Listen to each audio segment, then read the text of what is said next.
I'm Sarah. I'm Jared. Debbie. Justin. Lisa.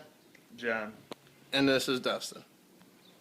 Is internet addiction or internet addiction disorder a real disorder that is occurring more and more frequently, or is it simply a made-up term to assign people who spend what believes to be way too much time on the internet?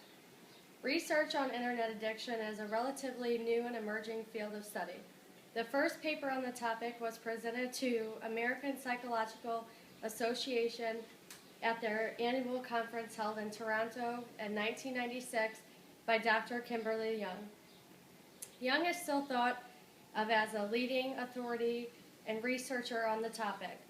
The paper stated, recent reports indicated that some online users were becoming addicted to the internet in much the same way that others became addicted to drugs, alcohol, or gambling, which resulted in academic failure, reduced work performance, and even marital disorder and separation. While we all heard horror stories about people spending too much time on the internet browsing, playing games, or on dating or other social sites, is this a result of true addiction or a form of entertainment? Studies have documented internet addiction in a growing number of countries, including Italy, Pakistan, Iran, Germany, and Iraq. Reports also indicate that internet addiction has become a serious public health concern in China, Korea, and Taiwan. Treatment centers have emerged across the United States as well as abroad. A quick search of the internet will also lead you to netaddiction.com, the self-proclaimed center for your internet addiction. This site is full of interactive topics, including a self-test to determine if you are in need of internet addict. How do you know if you or someone you love is addicted to the internet? According to Dr. Young, internet addiction is similar to other impulse control disorders. Those suffering from other disorders may be at greater risk of becoming addicted to the internet as well as other addictive behaviors. Dr. Young developed the Internet Addiction Diagnostic Questionnaire that is commonly used by psychologists and treatment centers to determine the diagnosis.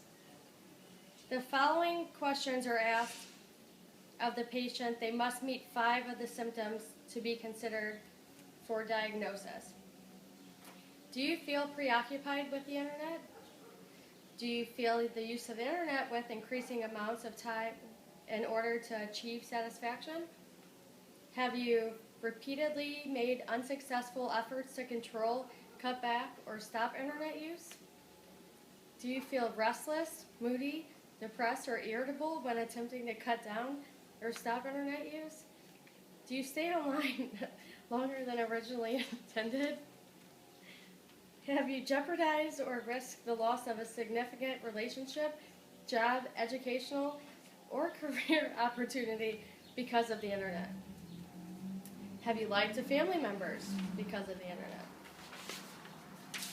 Do you use the internet as a way of escaping from problems or relieving a diastophic mood?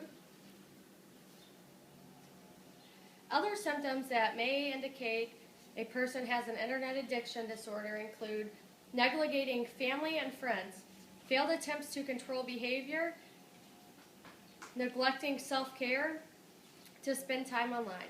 Withdrawing from other pleasurable activities can actually lead to physical symptoms such as backaches, headaches, and carpal tunnel syndrome. In the book, Caught in the Net, How to Recognize the Signs of Internet Addiction and Winning Strategies for Recovery by Dr. Young, there are many stories of persons with internet addiction and how their addictions affected not only them, but their family, friends, career, and life in general. One such story relates how the playing of online video games can lead to problematic behavior. Tony, a recently married construction worker, rushes home every night to go online and slay monsters and dragons and beat up opponents in the interactive games Doom.